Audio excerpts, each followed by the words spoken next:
Welcome back to Thailand Chronicles. We're still in a title in the making. Content, so, yeah, conversations with or for creators. As you can see, we have a difference of opinion, but that's what makes the show great. So I was talking. Well, before I get into it, I'm Shay Crumble, and this is Richard Stackhouse the second. Okay. We're both creators. We're both in the industry space, and I was talking to Richard about my different gifts and what I have been blessed with, and in terms of like whether that's great singing voice or dancing skills or acting skills, or whether that's being able to be a great storyteller, which I find myself putting stuff on script to screen, or just different gifts that you have that are uniquely, specifically made for you and you alone. And so Richard gave me like a really good, just kind of a synopsis on what he thought, gifts had and how we could use them, and what they really do to push us forward on our journey. Where I was discussing was from the space of coming up to what our passions are, or gifts as well, but that a lot of times our passion is the things that we would enjoy doing even if we didn't make money from it. And of course, because of how society is set up now, a lot of times we have to monetize our passions or gifts to kind of get by or make a living or whatever. And so it's kind of become that thing. But usually the things we're passionate about are the things that you would do no matter what. And as an example, like you said, different things that she do, I feel like I'm a creative writer.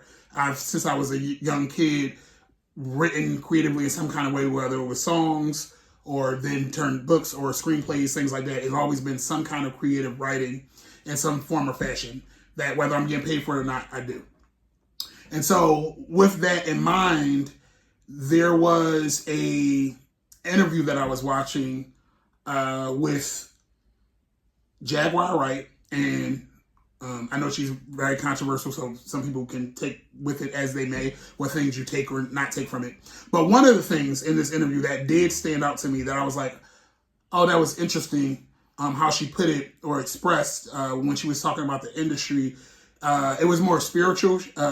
She had said that when you think about it, gifts are something from God. Everybody has their own individual gifts that was given to them by God, if you believe in God or not, but not everybody can do everything. They all have our own gifts. And in the Bible and many other books, it says, let your gifts make room for you. And so she had expressed that in this industry now, what she considered devilish or what have you, it's like God gave us a gift that we're supposed to share freely with people. And nowadays, people make you sign a contract for your gifts, something that was just deposited to you or given to you from God. That now a lot of times our gifts are exploited by man in way of contracts and exploitation. And that brought me to another interview I was watching with the author's sister and former activist, Sister Souljah, that she was doing on the Breakfast Club. And she said something similar about books that she had written that, they were asking why she hasn't had any turned into shows or films, and she was expressing that she had many deals brought to her, but she wound up not going through with it because essentially they were trying to exploit her gift. They were trying to make her sign contracts where if they get one book, she couldn't option any of her other ones anywhere else for up to 10 years and things like that. And she's like, how are you going to exploit my work that I worked for that was from my gifts and things like that? So I was just expressing that that's more the place that I am in life right now. Similar to one of the conversations we were having before, where like a Sister Souljah or somebody else that might be like, I'm not interested in doing something with my work that doesn't honor it in a certain way, or where I have to give up certain ownerships or certain things for what others may deem as successful or things like that.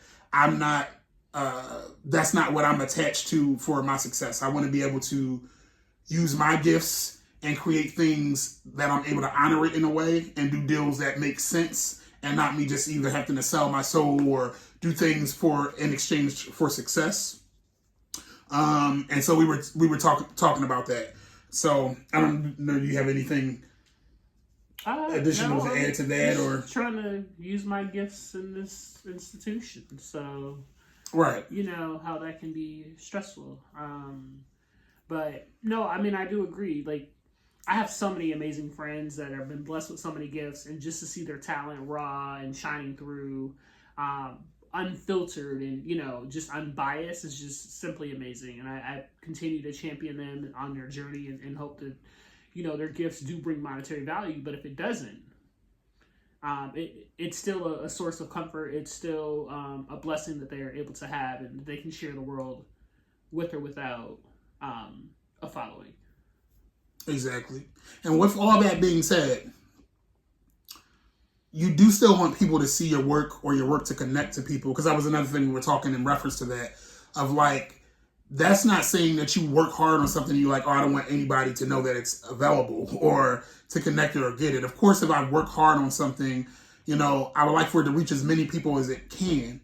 But it was also just being understanding that, like, if I put out something and only 100 people, as opposed to 100,000 saw it, but 100 people was like, oh, this work really changed my life, or this really connected with me, or I really needed this at this point in my life, why can't that be successful? And sometimes we'll feel like we're not successful because it wasn't this overabundance or this mass of people that either got our work or got to a certain amount of people, so we'll devalue what it is that we do, instead of, you know, being present in the fact that our work may still touch, you know, whoever it touches at that time that it's supposed to. And then also sometimes your work finds people later. Like, there's so many people that's done things that's like something else got successful years and years later, and then they go back and watch something else. Like, I remember, you know, when I was introduced to Ava DuVernay, it was from her documentary 13th.